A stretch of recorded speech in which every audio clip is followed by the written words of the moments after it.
Kalau masih ada yang lain dari Allah dalam keyakinan kita, itu belum tauhid. Nah, bagaimana kita supaya duduk di tauhidnya itu? Ya, bahwa Allah itu esa. Esa itu dalam keyakinan kita, tidak ada keyakinan yang lain. Kalau kita masih meyakini, misalnya, saya kalau nggak kerja di sini nggak bisa makan anak istri saya. Nah, itu sudah ada keyakinan yang lebih dari Allah. Nah, jadi ada mendua. Ya, mendua itu yang harus kita singkirkan. Allah melihat, kita juga merasa melihat. Nah, kalau kita yakini bahwa kita ini punya penglihatan yang mutlak, Allah juga punya penglihatan, nah berarti dua yang melihat. Nah, itu belum duduk di tauhid, masih syirik itulah. Ya. Allah ada, kita ada, masih duduk di syirik itulah. Nah, bagaimana supaya tidak syirik?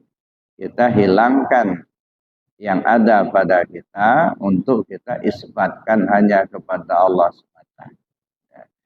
Apakah bukti esanya atau esa Allah itu ada nggak disifatkan ke kita ini?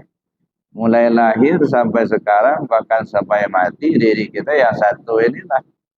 Ya, nggak ada pula serap di rumah. Ya, yang satu inilah sampai mati ya satu inilah. Inilah buktinya bahwa sifat esa itu ada disifatkan ke diri kita. Atau esa itu sifat salbiah. Gitu ya. Jadi ada sifat nafsiyah wujud, ada sifat salbiah idam, bako, mukhalafah lil hawadis, yang mutala binafsi dan wahdaniyat.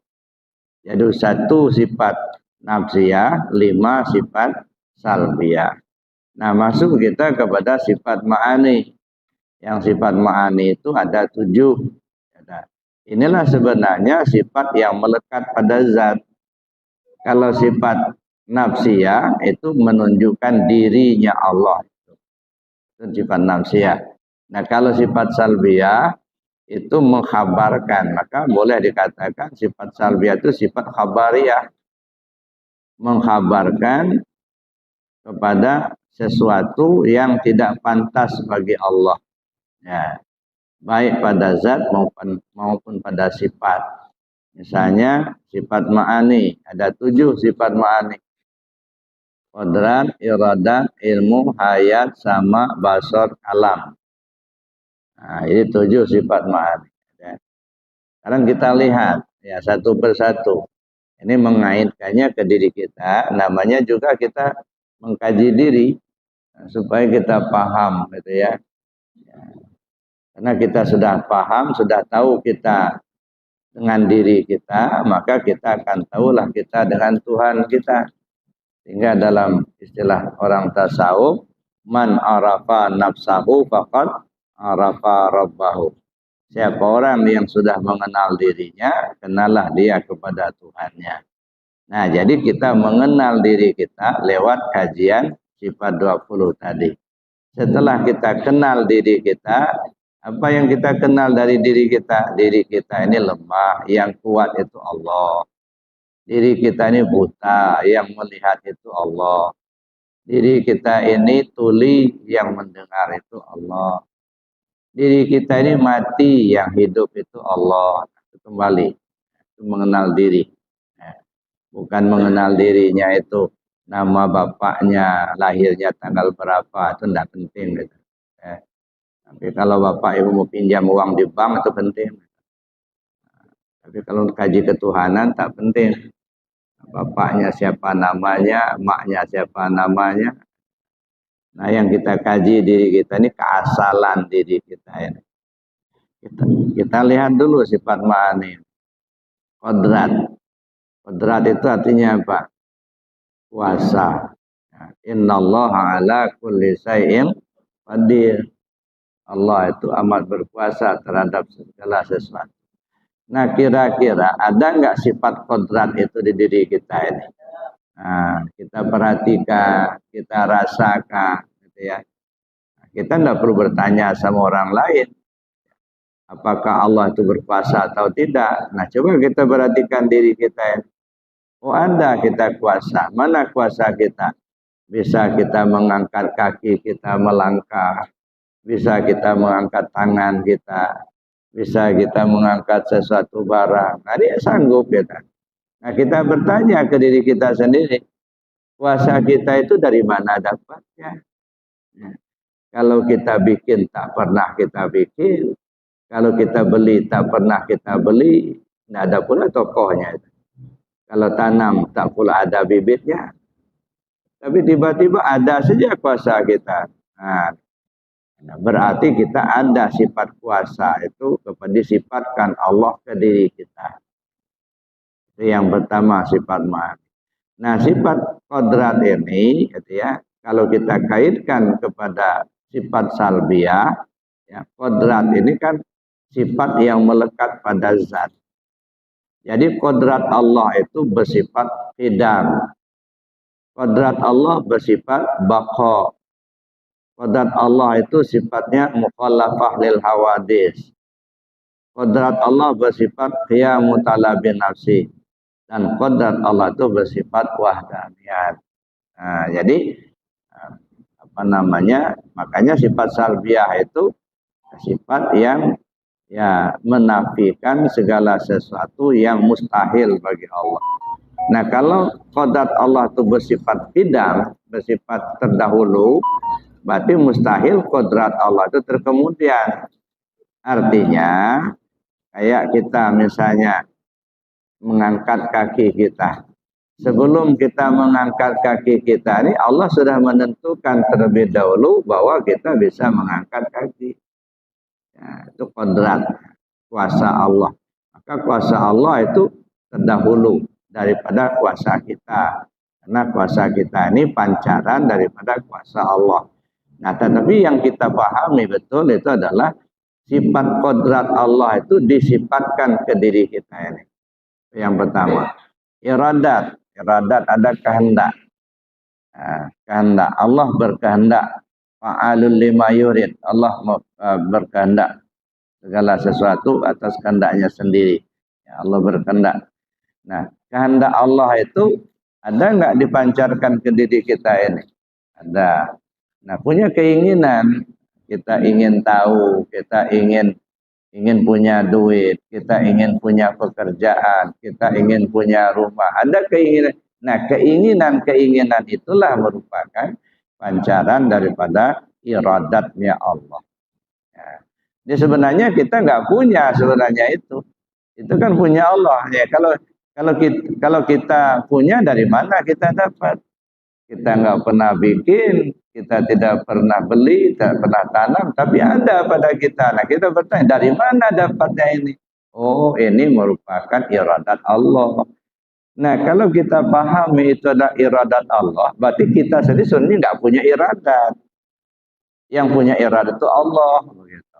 Tapi sementara kita pahami dulu bahwa kita itu punya, ini sementara. Ya.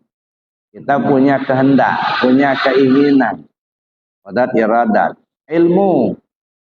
Tahu.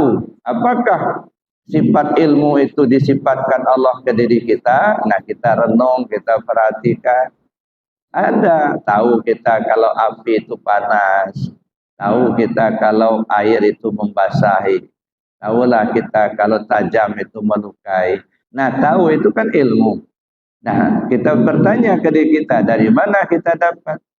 Kita nggak pernah bikin itu, kita pernah beli, tak pernah tanam, tiba-tiba tahu aja kita. Ternyata diberitahu sama Allah. Nah, kalau begitu yang punya ilmu siapa? Allah, bukan kita. Cuman kita aja kadang-kadang ngaku-ngaku punya. Begitu ditelusuri, ya nggak tahunya bukan punya kita. Tapi yang jelas kita pahami dulu, ada kita tahu itu. Sifat tahu itu ada di diri kita. Hayat itunya hidup. Apakah sifat hayat itu ada di diri kita? Nah, kita perhatikan dulu, kita tak ada. Lahir kita ke dunia dalam keadaan kecil mungil. Lalu kemudian kita membesar. Akhirnya jadi dewasa. Ujung-ujungnya jadi tua. Ini kan menunjukkan hidup. Ada perkembangan. Ya, nah, kita hidup bisa melangkah, bisa melihat, bisa mendengar. Hidup. Berarti sifat hayat ada ke diri kita sendiri. Kemudian basar, ya, sama dulu, sama. Ada nggak kita punya sama? Ada. Berarti sifat sama itu ada pada diri kita. Kita bisa mendengar, ya, mendengar suara, mendengar ucapan orang. Tahu kita. Berarti Allah itu bersifat sama. Sifat sama itu juga dipancarkan Allah ke diri kita. Basar, basar kita artinya melihat. Apakah sifat basar ada ke diri kita? Ada. Mana ini? Ini kita bisa melihat. Mata kita ini sebenarnya bukan tidak melihat sebenarnya. Mata kita itu tidak melihat. Tapi nyatanya kita bisa melihat. Mata ini casing-casingnya saja. Yang melihat itu bukan mata. Yang melihat itu basar. Basar siapa? Basar Allah. Jadi kita melihat itu menggunakan basarnya Allah. Nah, untuk menempelkan sifat basar itu maka ada mata kita. Jadi mata ini sebenarnya casing-casingnya basar. Hakikatnya mata tidak melihat. Telinga ini tidak mendengar. Yang mendengar itu sama. Sama itu sifat Allah. Lalu disifatkan Allah ke diri kita, menjadilah kita mendengar. Nah, kalau begitu sifat sama itu mendengar, itu sifat Allah yang dipancarkan kepada diri kita sehingga kita bisa mendengar. Kesimpulannya Pak, yang mendengar itu bukan kita. Allah yang punya pendengaran. Sifat sama, basar, kalam. Kalam itu artinya bicara. Allah berbicara. Allah bersifat kalam. Ya, kalau Allah tidak bersifat kalam, maka tentu hambanya juga tidak akan bisa berkalam. Ya. Tapi karena Allah bersifat kalam, maka Allah pancarkanlah sifat itu ke diri kita. Ya, kita bisa bicara, bisa ngomong. Nah, ini sifat 7. Ini yang disebut dengan sifat ma'ani. Kodrat, iradat, ilmu, hayat, sama, basar, kalam. Ya, maka istilah orang tasawuf, bergerak cincin di karena jari, bergerak tubuh karena sifat ma'ani. Ya. Nah, itu satu, itu sifat ma'ani. Kita lanjut ke yang terakhir, maknawiyah. Nah, kalau maknawiyah ini sebenarnya dia ada pada zihin, tapi tiada pada kharij. Artinya ada pada pemikiran, pemahaman, tapi tak nampak ke permukaan. Misalnya qadirun. Qadirun itu yang kuasa, yang memberi kuasa.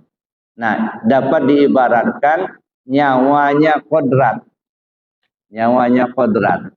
Jadi kalau misalnya qadirun itu tersembunyi, Pak. Yang muncul ke permukaan kodrat. Ada kodrat, ada kita bisa kuasa. Kelihatan. Tapi qadirun tak kelihatan. Ya. Tapi bisa saja kodratnya dicabut oleh Allah dari kita, qadirunnya tetap ada. Ya. Misalnya ada orang lumpuh, ya, dulu pernah ada jamaah kita, itu ya, pergi ke Mekah, ya, turun dari rumah itu digotong, Pak, ya, nggak bisa jalan, namanya lumpuh. Lalu kemudian naik pesawat juga pakai kursi roda. Nah, dari rumah dia sudah bawa kursi roda karena memang lumpuh. Ya. Sampai di Mekah ketika akan tawaf, ya, yang menuntun kursi roda itu sudah ada. Dia tuntun. Begitu mau mulai tawaf, tunggu dulu Mas katanya. Jangan mulai dulu. Kenapa Pak? Saya lihat orang ini kok enak benar jalannya. Saya kan punya kaki juga. Kenapa mereka bisa jalan, saya tidak? Katanya. Nah, coba saya coba dulu, bisa nggak saya jalan? Coba kesini dulu kamu, pegang dulu bau saya. Tinggalkan dulu kursi. Nah, akhirnya dia bangun dari kursinya. Nah, melangkah sedikit demi sedikit, nah bisa jalan. Nah, jadi ada qadirunnya tadi masih ada. Kenapa orang bisa jalan, saya tidak? Nah, sifat kodrat yang ke permukaan. Tetapi begitu sifat kodrat dicabut oleh Allah, qadirun tetap ada. Merasa kuasa. Merasa kita masih kuat. Walaupun sudah lemah. Ini kadang-kadang kita